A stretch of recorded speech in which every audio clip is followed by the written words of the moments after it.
Did you know that perfectionism is actually a self-protection mechanism? That's right, folks. I know all my high achievers out there can feel me on this. That whole, trying to dress perfectly or act perfectly or achieve perfectly is actually just our brain's effort to avoid potential shame, right? Or judgment.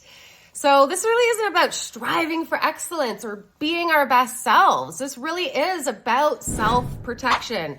So listen, the next time you find yourself trying to perfect everything before you actually step into the ring or onto the field, I want you to step back first and I want you to ask yourself, what are you so afraid of? I have a quote that I love. The best way to get what you don't want is to fear it. So go ahead, folks, with your perfectionism. You're basically confirming that that's what you're going to get, that which you do not want.